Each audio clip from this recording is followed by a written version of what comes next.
So today, I'm pleasured to be joined by Sepideh Biddle, who's a Canadian recruiter. Sepi, thanks for coming on today. Really appreciate it. I'm happy to be here.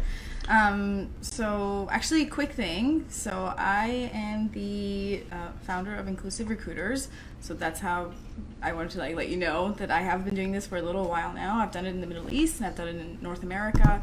And these are some of the things that, some resume tips that sometimes you'll see common other parts of the world, but are not as common to do in Canada. So I'm just going to point them out to make it hopefully easier for you guys to put some resumes together. Awesome. As a quick agenda, Sepi will go through her 4 tips on how to make a Canada-friendly resume. We'll summarize those tips at the end as well. And then, like I said, we're going to share a link with a resume template that you can download and basically change the words and add in your information so you can use it. And then we're also going to stick around for a live Q&A. So if anybody has questions, you can type them in as they come up through the presentation. We're probably going to keep them to the end, and then we'll go through all the questions. We'll hang out, we'll chat. If you have more questions about job search, resumes, living in Canada, immigration in Canada, then Sepi and I will be hanging around to answer those. So without further ado. Okay, so first things first, that this is a really important one. It's more about personal information. So in the Middle East, where I used to recruit for a couple of years, it's really common to put in your date of birth, your gender, nationality, marital status, or even a picture on your resume. It's totally common, and people do that, and it's fine. However, in Canada, it's actually illegal for companies and recruiters to ask for personal information, so please refrain from sharing it as well. Basically, that in Canada, companies have to provide an equal opportunity to everyone.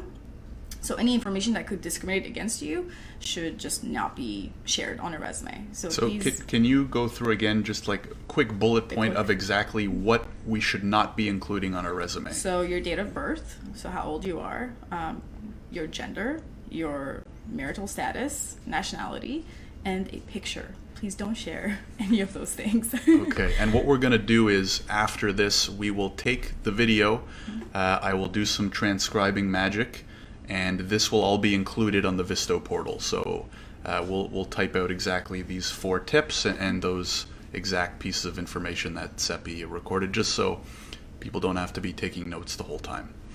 Sounds good. So this was the first one. The second one is keep your resumes simple. I feel like a lot of people need to understand that hiring managers and recruiters sometimes receive hundreds of resumes for the same opening overnight sometimes, and they don't have time to go through the resume. Like, they give you maybe a couple seconds for each resume, and if there's nothing that will grab their attention, they'll move on to the next one. So please, if you see the template later, you'll see there's a summary section on the very top. Take your time to actually make it meaningful.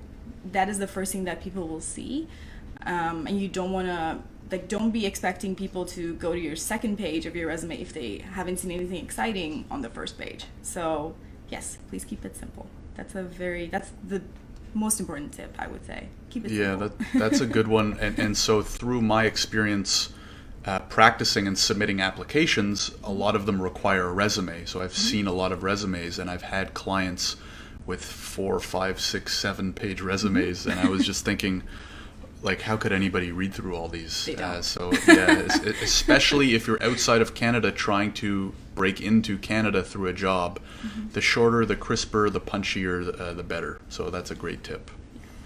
Yeah, 5 or 6 pages is a big no-no. It doesn't matter how senior you are. It shouldn't be that long. What would you say is the maximum? 2. 2 pages 2 pages, max. yeah. Even I'll talk about this in a minute in the next section, but basically 2 pages is the most you need. It doesn't matter how senior you are. That should be the max. Got it. The next section, I'm going to talk about the work experience portion. So basically, you have to add responsibilities and achievements under each role. However, again, you don't want to, if you're a senior person and you have 7-8 years of experience, you don't want to give an equal distribution of bullet points to each role that you've had, because otherwise you're going to have, again, 6-7 pages of a resume and no one's going to read it. So I would suggest adding the most bullet points for the most recent role. That's the most relevant. That's the one that you're in right now. That's the one that people care about the most. So add more bullet points to the most recent one. As you work your way back to the older roles, make them shorter. If you're someone who, let's say, went through a career change, so you started out doing something else, now you're doing a different role, I would list those opportunities just so it shows that you were working and something was going on in your life at that time, but I wouldn't put too much value on them, and I wouldn't put any bullet points under them. I would just list them. And again, if you're senior, just list the earlier roles, but don't add any bullet points to them, but put more effort into filling out the last, let's say, 3 to 5 years on your resume. That will save you space, and that's the one that people are going to read anyway. So, right. What if you only have like 2 entries, 1 or 2, previous employers or titles? Okay. How should you break down those bullet points? If you have room, you can give them like an equal amount of like bullet points. But if you don't have room, just make them shorter as you work backwards. Right. So should we pull up the template? I have the template right here. Sure. Okay, so let's, if you guys are looking on screen right now, we actually have the templated resume, and again, we're going to share this link with everyone at the end of the presentation. Mm-hmm. So what you're saying here is these are the different companies of experience. Mm-hmm. And so as you're going, so this should be, the top one should be the most recent. Correct. And have the most bullet points, so list of responsibilities and achievements, mm-hmm. and then they're slowly reducing as you go down. Yeah. That's great. And Seppi put this together for us, and you'll also note when you do open it, she's included some notes at the end. Obviously delete these Please notes. Take those out. Yeah. Please take them out, but she has explained basically what she's explaining now, a lot of that right in the resume itself. So this will be a super helpful resource to everyone. Again, we'll send the link, and it will also be included in the Visto portal, which we will talk about at the end of the presentation. Awesome. Yeah. So that's a huge one. That's the one where you can start saving some room on your resume, and also you can really focus on what it is that you want to do in your next role. If, let's say, you do a lot of things in your current opportunity that you have, and you are looking to focus on a portion of what you're doing now, mention those things more than, mention the things that you want to do in the future, not necessarily everything that you're doing right now, if it's not relevant to what you want in your next role. So that's what I would say, if that makes sense. That was a long sentence. Makes sense to me. So the second thing, the last one is actually education. So please list any education or any applicable certifications you've completed or in the process of completing. One thing I see that's really common, not just with candidates coming from outside of Canada, even with people in Canada, they mention where they went to high school. When you have a bachelor's degree or a master's degree, or you are completing one of them, you don't need to list your high school. It's just not, it doesn't add any value, honestly. Mm-hmm. So I would take that out. Again, you'll save some room, which is great, and we can hopefully help you with these tips to keep it at 2 pages at most. I think that's all.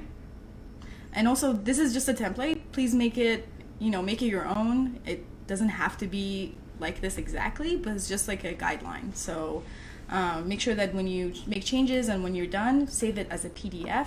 When you save resumes in any other version, once you get uploaded into an ATS or you send it to someone else, when they open it, it always gets messed up. Mm-hmm. So always save your resume as a PDF, and that would be my last tip.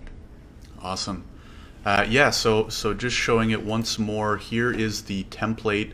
And the good thing, so based on what you said in point 1, the things to leave out, mm-hmm. none of them are mentioned here mm-hmm. at the top. Yeah. So when you're going through, you can click the link, pull it up, enter your own information. Mm-hmm. What you'll actually do is you'll see that the link I'm going to send everyone, you will put it into the browser, and it'll open up as a view-only document.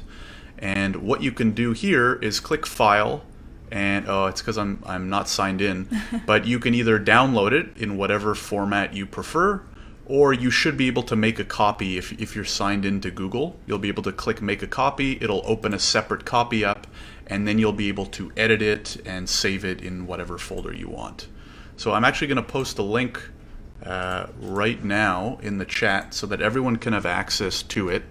The last thing I wanted to ask you, Seppi, before we go into some announcements and then switch over to you guys for your questions, is what are some of the, you kind of touched on this a little bit, but what are one or two key mistakes that a lot of employees or candidates are making, especially when they're outside of Canada looking, applying into Canada? Oh my God. Too many to list? The top two I would think is when people just reach out to pretty much everyone on LinkedIn and saying, I would love to have an opportunity to work for your company, but they haven't really done the research about that business. I get this email myself. So do I. I get it all the time. I'm not even hiring. I get it from people wanting to join me to be a finance analyst or a software engineer or anything, and I don't have anyone on my team. So if you look at my LinkedIn page, it has one employee, that's myself. So I don't have any staff, I don't have any openings. So I would really, really do some research before you reach out to people on LinkedIn and make sure that you're actually qualified for those roles. You have to be at least, I would say, 80% qualified based on a job description for a role before you apply for it. If you just apply for it thinking, well, maybe they'll like me and they'll reach out to me, they won't. So just save your time and focus really on the roles that you're qualified for, and the companies that are actually hiring for what you do. It gets frustrating when a lot of people get a lot of emails or resumes, that they really can't do anything with. So yes, I would save your time. Yeah, and you'll save yourself frustration too, right? Because Yeah. if you're spending all that time and you're spray and praying and you're never hearing back, it's not going to be fun. So that's really good advice. We actually do talk about it a little bit, and we will be building out our resources. But just to take you, I want to quickly review. The portal, as I mentioned, is going live. I'm actually taking you into the back end of the portal right now, which I don't know if is a good idea or not. But if you go, when you sign up for the portal, we do have a page dedicated specifically to finding a job. And so in here, what you're going to find is our resume template, as I said. So if you haven't clicked the link yet in the chat, there's a link there so you can grab it anytime. Job matching, which I'm going to discuss in just 1 minute, and then tips on how to find a job in Canada. We will be adding to this, especially thanks to Seppi's content today. But I go into detail here on exactly what I recommend doing, which is very much along the same lines as what Seppi just said, which is don't just reach out to random companies. Instead, number one, realize that it is an uphill battle. This will be difficult. Realize what your education is and what your experience and roles are. Then find the types of companies that have shown that they have hired foreign workers or sponsored foreign workers in the past. And I go into detail on how to do this for tech workers as well as for non-tech workers. I actually added a new section just yesterday because I found out that the government publishes lists of all the companies in Canada that have sponsored foreign workers before, based on their NOC code as well. So I have some guidelines here on the list itself and how to approach it. And then what you want to do is find the roles that match your qualifications. As Seppi said, don't just reach out for random roles, and then apply to the ones that fit you the most. Again, I'm going into a lot more detail here. And lastly, follow up politely because you probably won't hear back very much. So we're going to expand this out with Seppi's content in mind to make it hopefully even easier for all of you. And that's pretty much it for the presentation side. What